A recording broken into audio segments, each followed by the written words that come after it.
നിങ്ങളുടെ favourite shows ഇനി ഒരിക്കലും മിസ്സാവില്ല. ഇപ്പോൾ C5 കാണും നിങ്ങളുടെ ഫേവറേറ്റ് ഷോസ് തികച്ചും സൗജന്യമായി. എന്റെ മകളെ അവളുടെ എല്ലാ ആഗ്രഹങ്ങളും തീർത്തുകൊണ്ട് എനിക്ക് ജീവിപ്പിക്കണം. അവള് സമ്പന്നയാ. അവളുടെ അമ്മ സമ്പാദിച്ചു കൂട്ടിയതെല്ലാം അവൾക്ക് തന്നെയാ. വിട്ടുകൊടുക്കില്ല ഞാൻ. വേണ്ട ഏട്ടാ, ഇതേ ഞങ്ങളുടെ ബെഡ്റൂമാ. അല്പം പ്രൈവസി വേണ്ട സ്ഥലം. ഇവിടെ നിന്റെ സേവനം ആവശ്യമില്ല. എല്ലാ കാര്യങ്ങളോടും എനിക്ക് പൊരുത്തപ്പെടാൻ പറ്റില്ല. ദേ, നീ വന്ന കാര്യം കഴിഞ്ഞെങ്കിൽ പോവാൻ നോക്കി.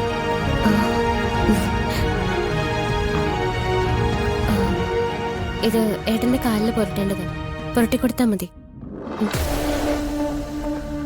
ശരി അടുത്തേ.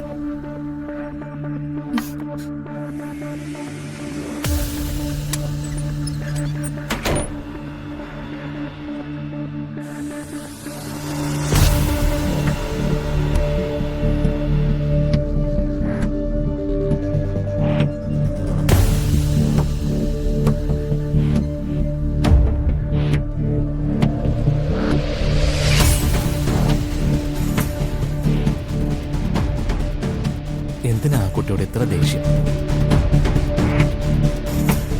നമുക്കൊക്കെ നല്ലത് വരാനല്ലേ അവളെ ചിന്തിക്കുന്നത്. ഓരോരുത്തരെ എവിടെ നിർത്തണമെന്ന് എനിക്ക് നന്നായിട്ട് അറിയാം.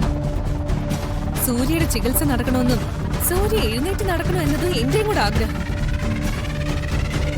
എന്ന് കരുതി ആരെയും കൂടുതൽ സ്വാതന്ത്ര്യം എടുക്കാനേ ഞാൻ അനുവദിച്ചു കൊടുക്കില്ല.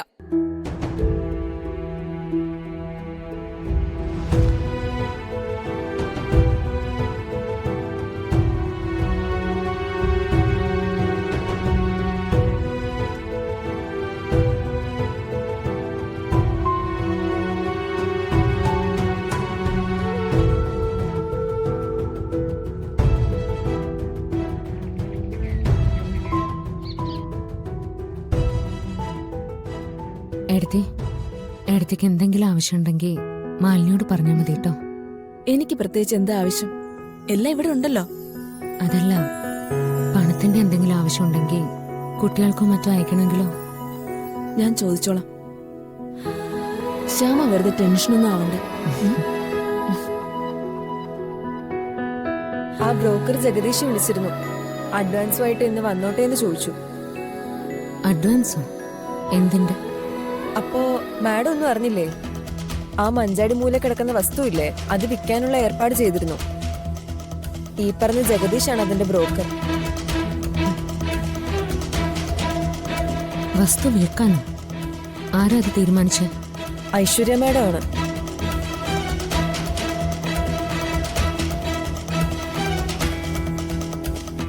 വിലയുടെ കാര്യത്തിൽ ധാരണയായെന്നാ മാഡം പറയുന്ന കേട്ടത്. ആരോട് ചോദിച്ചിട്ടാ ഐശ്വര്യടുത്ത് ഇത്തരം തീരുമാനങ്ങളൊക്കെ എടുക്കുന്നത്? എന്റെ പേരിലുള്ള മുഴുവൻ പ്രോപ്പർട്ടി എന്റെ മകൾക്ക് മാത്രം അവകാശപ്പെട്ടതാ. കാവൽ നിൽക്കുന്നവര് ഉടമകളാവാൻ നോക്കണ്ട.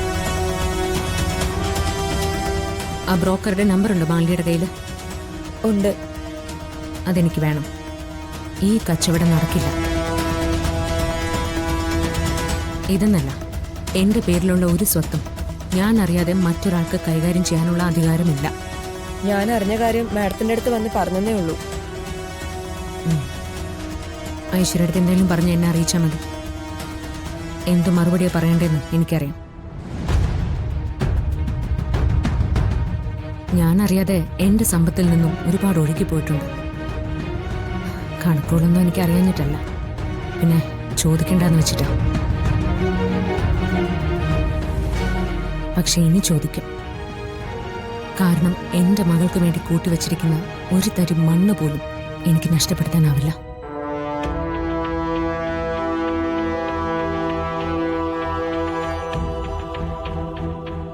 മാലിനി പൊയ്ക്കോ. ശരി മാഡം.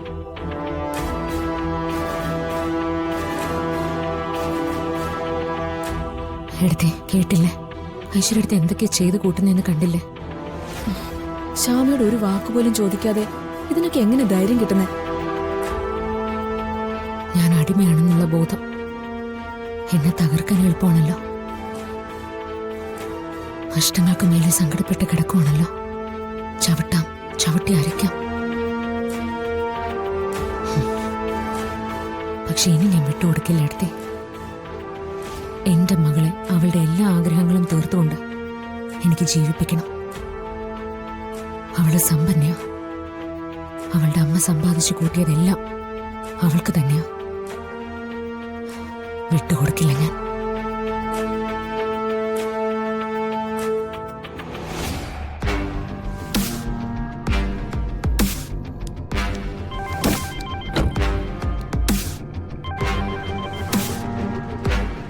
ഹലോ മാലിനി, മാഡം പറഞ്ഞതുപോലെ കച്ചവടത്തിന്റെ കാര്യം ഞാൻ ശ്യാമ മാഡത്തിനോട് പറഞ്ഞു. എന്നിട്ട് ഇനി അത്ര ഒരു കച്ചവടവും നടക്കില്ലെന്ന് തീർത്തു പറഞ്ഞു. മാഡത്തിനോട് അത് ചോദിക്കാനും സാധ്യതയുണ്ട്. പിന്നെ മാഡം, ഞാൻ സംസാരിച്ചിട്ട് അവരുടെ അടുത്തുനിന്ന് പോകുന്നതിന് ശേഷം അവർ തമ്മിൽ എന്തൊക്കെയോ സംസാരിച്ചു. ആ സംസാരത്തിൽ നിന്ന് എനിക്ക് മനസ്സിലായത് ശ്യാമ മാഡത്തിന് സ്വന്തം മോളെ അറിയാവുന്ന തന്നെയാണ്.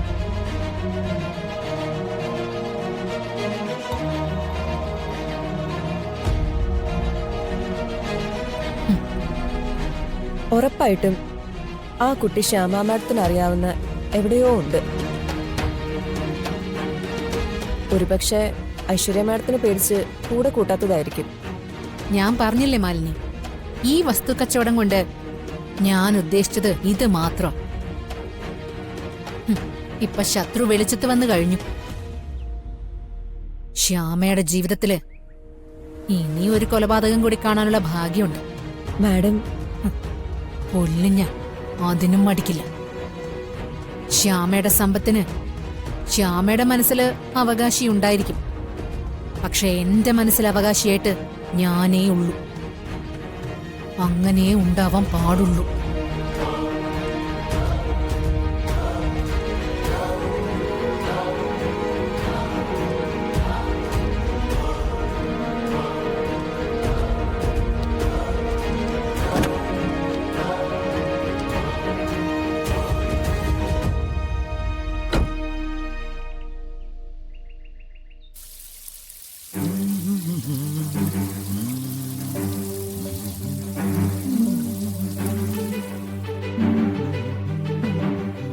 ഇറങ്ങട്ടെ. ഒരു ഭാര്യയുടെ സ്നേഹം എന്താണെന്ന് കാണിച്ചു കൊടുക്കണം.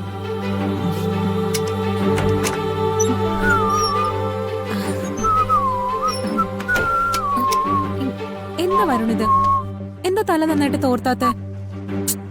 തലയിൽ വെള്ളം വരുന്ന ജലദോഷം പിടിക്കില്ലേ? ഡൗൺലോഡ് ചെയ്യൂ C5 ആപ്പ്. കാണൂ എല്ലാ എപ്പിസോഡുകളും സൗജന്യമായി.